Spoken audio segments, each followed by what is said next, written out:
दोस्तों नमस्कार। देश के अंदर CAA लागू हो गया है, नोटिफिकेशन जारी हो गया।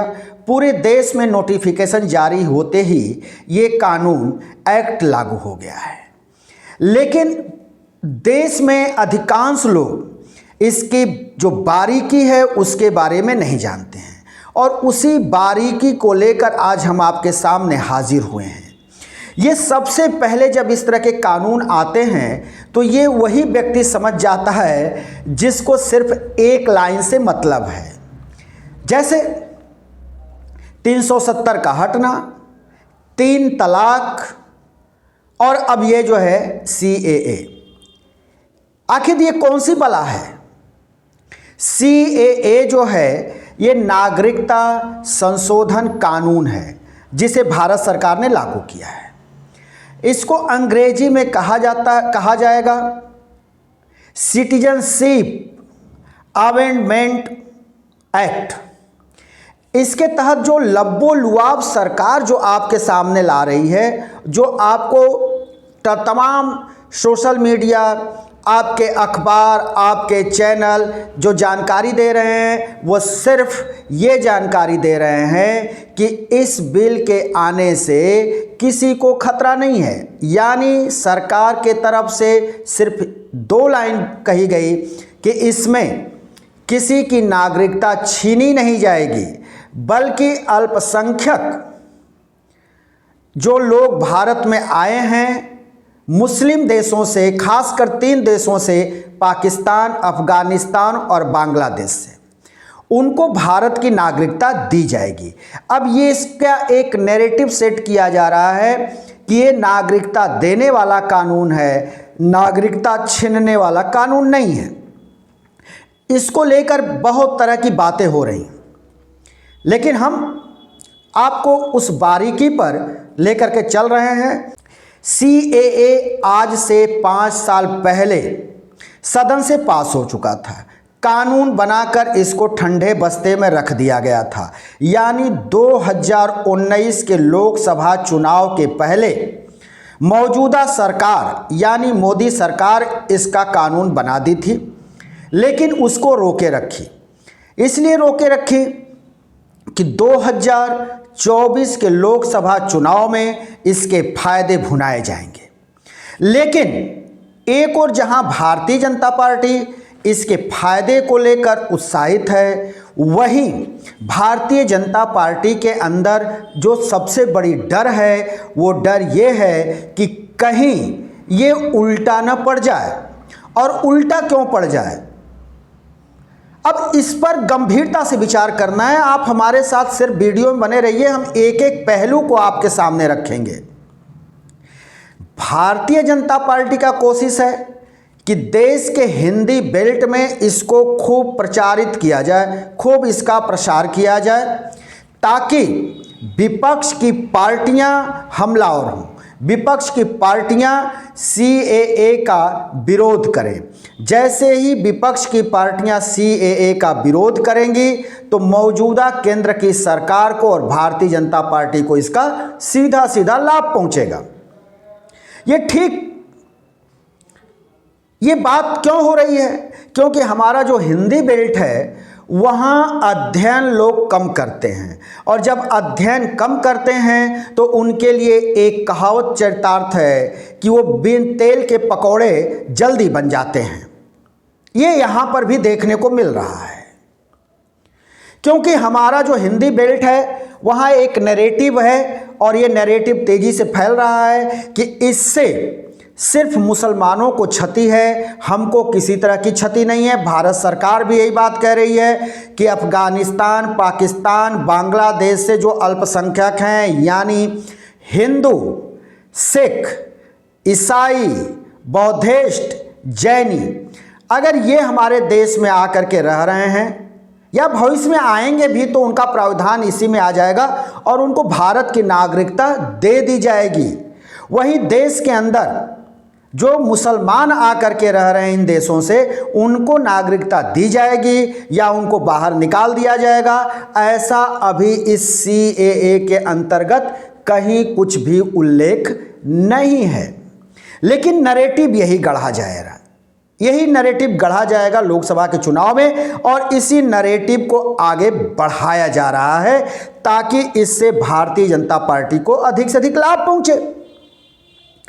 अब हम आते हैं इसकी जो बारीकी है, जहां पर कि भारतीय जनता पार्टी को ये उल्टा पड़ सकता है, और सीधे सीधे अगर हम देखें तो भारत का जो बहुसंख्यक वर्ग है हिंदू, उसके लिए ये CAA किस तरह से एक दुष्कर साबित होगा, एक घाटे का सौदा साबित होगा, और हमारा देश कहीं ना कहीं धर्मशाला बनता हुआ दिख रहा है।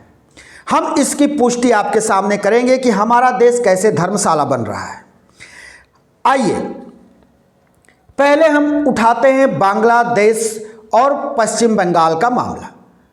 पश्चिम बंगाल में वहाँ की जो सरकार है ममता बनर्जी की, वो लगातार कह रही हैं कि हम अपने प्रदेश में इसको नहीं लागू होने देंगे, अंतिम दम लगा देंगे, जान की बाजी लगा देंगे, लेकिन नहीं लागू होने देंगे। उसके पीछे का कारण क्या है, इस पर कोई आपको नहीं बताएगा, जो मैं आपको बताने जा रहा हूँ। बांग्लादेश से निश्चित तौर पर पश्चिम बंगाल में अधिकांश मैतेई समुदाय के हिंदू और मुसलमान पश्चिम बंगाल में शरण लिए हुए हैं। ममता बनर्जी का ये पूरा कोशिश है कि अगर हम ये CAA नहीं लागू करेंगे तो जो मुसलमान वहाँ से आए हैं वो मेरे पाले में रहेंगे। वहीं मैतेई समुदाय को भारतीय जनता पार्टी अपने पाले में खींचना चाहती है, क्योंकि पश्चिम बंगाल में मैतेई समाज के जो वहाँ के हिंदू कहे जाते हैं बांग्लादेश के, उनकी संख्या बहुत अधिक है। 30 लाख से अधिक उनकी जनसंख्या है पश्चिम बंगाल में। और इसका नमूना तब देखने को मिला जब 2014 के चुनाव में भारतीय जनता पार्टी ने CAA को नहीं अपना मुद्दा, चुनावी मुद्दा बनाया था, तो उस वक्त भारतीय जनता पार्टी को लोकसभा में सिर्फ 2 सीटें मिली थी। लेकिन 2019 के चुनाव से पहले भारतीय जनता पार्टी ने CAA को जब अपना मुद्दा बनाया तो उस वक्त भारतीय जनता पार्टी को 2 से 18 सीटें मिली पश्चिम बंगाल में लोकसभा की। तो ये देखते हुए भारतीय जनता पार्टी इसको चुनाव के ऐन पहले देश में इसको लागू कर दिया। वजह है कि जो ये 30 लाख से ऊपर जो मैतेई समुदाय के लोग वहाँ पर हैं, जो अपने आप को कथित हिंदू बताते हैं, उनको ये भरोसा जगेगा कि भारतीय जनता पार्टी को हम वोट देंगे, भारतीय जनता पार्टी को हम मजबूत करेंगे तो हम भारत के नागरिकता हमको मिल जाएगी।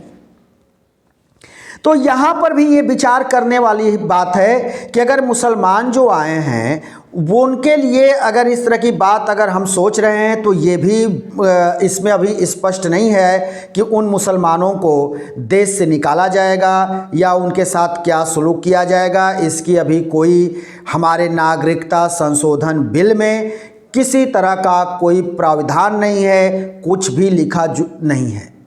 लेकिन जो 30 लाख से ऊपर लोग वहाँ से मैतेई समुदाय के आकर हमारे देश में रह रहे हैं, तो क्या हमारे देश में अगर उनको नागरिकता दे दी जाती है तो हमारे देश के हित में है या इससे हमारे देश को नुकसान पहुँचेगा? ये विचार करने वाली बात है। क्या हमारा देश इस तरह के लोगों के लिए धर्मशाला बनता जा रहा है? इसी के साथ साथ हम जो सबसे इम्पॉर्टेंट बात है अब उसको हम आपके सामने रख रहे हैं। देश में भारतीय जनता पार्टी को नॉर्थ ईस्ट में इससे सबसे ज़्यादा नुकसान होने वाला है। नॉर्थ ईस्ट में जो ये बांग्लादेशी हैं, इनकी पहुंच बहुत ज़्यादा हो गई है, इनकी आबादी अत्यधिक हो गई है। वहाँ के लोग इनसे परेशान हैं, इनसे दुखी हैं। कई जगह पर तो ये स्थिति है कि ये बांग्लादेशी, इनकी जनसंख्या इतनी अधिक हो गई है कि वहाँ के स्थानीय लोग अपनी मुद्दों को लेकर के आगे नहीं बढ़ पाते। यहाँ तक कि अब तो उनको वहाँ के सरकारी नौकरी में भी जगह नहीं मिल पा रही है। तो इससे जो नॉर्थ ईस्ट है वो नाराज है। नॉर्थ ईस्ट की बात करें तो नॉर्थ ईस्ट में इसके सबसे बड़ी वजह जो है वो देखने को मिल रही है नाराज़गी अरुणाचल प्रदेश, असम, मणिपुर, मेघालय, मिज़ोरम, नागालैंड, त्रिपुरा, ये जो छोटे छोटे हमारे देश के नॉर्थ ईस्ट के प्रदेश हैं, यहाँ के हालात बहुत बदतर हैं। अब आप समझ रहे होंगे कि सिर्फ और सिर्फ हिंदी बेल्ट को खुश करने के लिए CAA का एक नैरेटिव देश में चलाया गया है और इसे लागू किया गया है। ये जो हम आपको छोटे छोटे प्रदेश बता रहे हैं नॉर्थ ईस्ट के, यहाँ के लोग जो हैं उनके खान पीन, रहन सहन ये लगभग एक समान है, एक तरह के लोग हैं, इनका सब कुछ एक तरह से टैली करता है, मेल करता है। अब हम आते हैं कि यहाँ के लोग परेशान क्यों हैं, क्योंकि कुछ दशकों से बांग्लादेशी कथित हिंदू इन छोटे छोटे प्रदेशों में पूरी तरह से फैल गए हैं, पूरा मकर जाल बना लिए हैं। इतनी ज़्यादा जनसंख्या उनकी वहाँ पर हो गई है कि वहाँ के जो स्थानीय लोग हैं, पहाड़ी हैं, आदिवासी हैं, वो बहुत परेशान हैं। ये घुसपैठिए जो बांग्लादेशी हैं, कथित हिंदू हैं। अब सरकार कह रही है कि हम इनको नागरिकता दे देंगे, तो क्या इन प्रदेशों के लोगों की अनदेखी नहीं हो रही है? अब हम आते हैं इस बात पर कि जो मेघालय में हैं वो गारो और खासी समुदाय के लोग वहाँ रहते हैं। इसी तरह से त्रिपुरा में बोरोक समुदाय के लोग रहते हैं, लेकिन इनकी जनसंख्या कम है। वहीं बांग्लादेशी जो घुसपैठिए हैं उनकी जनसंख्या बहुत ज़्यादा वहाँ हो गई है।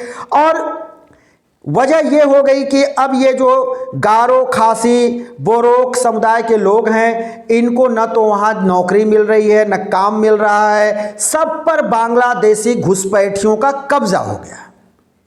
तो भारतीय जनता पार्टी सरकार को ये लग रहा है कि अगर ये ऐसा कुछ किया जाएगा और जो बांग्लादेशी या पाकिस्तानी या जो अफगानिस्तानी जो अल्पसंख्यक जिनका नाम भारतीय जनता पार्टी की मौजूदा सरकार गिना रही है, उनको अगर नागरिकता दे दी जाएगी तो ये समुदाय के लोग हमारे वोटर हो जाएंगे। लेकिन अगर हम देश की बात करते हैं, देश को आगे रखते हैं, हम देश की प्राथमिकता पर अगर जाते हैं तो ये पूरी तरह से इसे नकारना होगा और ये देश के हित में नहीं है, कहीं ना कहीं ये देश के अनहित में है, देश के साथ ये खिलवाड़ है। और अपने देश को जो मोदी सरकार है ये धर्मशाला बनाती जा रही है, इसमें कोई दो राय नहीं है। क्योंकि हाल के दिनों में राजस्थान में ये देखा गया कि पाकिस्तान से आए हुए पंजाबी शरणार्थियों को या कुछ अन्य शरणार्थियों को जब राजस्थान में बसाया जा रहा था बस्तियों के नज़दीक, तो राजस्थान के जो बासिंदे थे वो प्रदर्शन पर उतर आए और उन्होंने कहा नहीं, हम नहीं चाहते हैं कि ये हमारे पड़ोस में बसें। अब ये जो सबसे बड़ा लबो-लुआब है वो इस पर ध्यान देना बहुत ज़रूरी है। भारतीय जनता पार्टी जो इन तीन देशों से आने वाले सिख, हिंदू, ईसाई, बौद्धिस्ट, जैनी, इनकी जो बात कर रही है भारतीय जनता पार्टी कि उनको नागरिकता दे दी जाएगी, ये हमारे भाई हैं। भाई तो हमारे पूरा वसुधैव कुटुंबकम को हम मानने वाले हम हैं, तो भाई तो हमारे सभी हैं। तो क्या इसी तरह से लोग आते जाएंगे और हम अपने देश में उनको बसाते जाएंगे, उनको नागरिकता देते जाएंगे, उनको भूखंड देते जाएंगे, तो क्या कल को उनकी जनसंख्या नहीं बढ़ेगी, उनकी आबादी नहीं बढ़ेगी? और जब बढ़ेगी तो क्या हमारे लिए खतरा नहीं होगा? आप अभी देख रहे हैं कि जब घर में बंटवारा होता है, घर का आकार छोटा हो जाता है, खेत का आकार छोटा हो जाता है, तो क्या ये इस तरह से 2 करोड़ 2.5 करोड़ जो लोग यहाँ आकर के देश में रह रहे हैं, अगर उनको नागरिकता दे दी जाएगी तो हमारे भारत का जो भूखंड है वो कम नहीं होगा? और आने वाले समय में क्या उनकी जनसंख्या नहीं बढ़ेगी, उनकी शादियाँ नहीं होंगी, उनके बच्चे नहीं होंगे? इस पर किसी का ध्यान नहीं जा रहा है। जिस बात को लेकर के हम आपके सामने हैं। भारतीय जनता पार्टी एक बात और अच्छी तरह से जानती है कि अगर जो ये नागरिकता जिनको देने की बात कर रही है, इनकी नागरिकता देकर भारतीय जनता पार्टी किसी भी क्षेत्र से एक पार्षद का चुनाव भी नहीं जीत सकती। लेकिन ये नैरेटिव गढ़ा जाएगा, और ये नैरेटिव गढ़ा जा रहा है, मीडिया के द्वारा भी गढ़ा जा रहा है कि अब ये लागू हो गया है देश में, मुसलमानों का इसमें जिक्र नहीं है, अन्य लोगों का जिक्र है। अरे भाई, अगर मुसलमानों का जिक्र नहीं है तो फिर बाकी लोगों का भी जिक्र क्यों है? क्या ये घुसपैठिए नहीं है? इनको किसने कहा था अफगानिस्तान, पाकिस्तान और बांग्लादेश में रहने को? अगर ये आ रहे हैं तो इनको हम क्यों अपने सिर पर बैठा रहे हैं? हम अपनी भूमि को इनको देने जा रहे हैं, तो ये हम कहाँ खड़े हैं? हम भारत हित की बात करते हैं, हम कहते हैं कि हमारा भारत सर्वोपरि है, देश हित की बात करते हैं, ये देश हित है। अपने ही देश की भूमि को हम बंदर बांट कर रहे हैं, लोगों को देते जा रहे हैं और कह रहे हैं कि हम जो है भारत के हित में काम कर रहे हैं। तो ये हमारे समझ में नहीं आया, और आपको हमने जो बताया ये हो सकता है कि आपके भी समझ में आ गया हो। इसका जिक्र आपको कहीं नहीं मिलेगा, और खास करके इस नैरेटिव को लोकसभा चुनाव के पहले इसलिए फैलाया जा रहा है और लागू किया गया है ताकि जो हमारा हिंदी बेल्ट है, उत्तर प्रदेश, राजस्थान, मध्य प्रदेश, छत्तीसगढ़, बिहार, महाराष्ट्र, इन जगहों पर लाभ उठाया जाए, यहाँ से लोकसभा की अधिक से अधिक सीटों को अपने पाले में लाया जाए, उस पर कब्जा जमाया जाए और फिर से अपनी सरकार बनाई जाए। यानी तीसरी बार सरकार बनाने का ये नैरेटिव है, और जो ये सरकार कह रही है 400 पार, उसको कहीं ना कहीं लक्ष्य बना करके इस तरह का कार्य कर रही है, जो कि मुसलमानों का इसमें अहित कम है, भारत के हिंदुओं का अहित अधिक है। भारत के हिंदुओं को मूर्ख बनाया जा रहा है। इसमें सिर्फ और सिर्फ मुसलमान सिर्फ बहाना है, खासकर हिंदुओं को ही मूर्ख बनाना है। हम फिर किसी वीडियो को लेकर हाजिर होंगे, तब तक के लिए शिवमूर्ति दुबे को दीजिए इजाजत।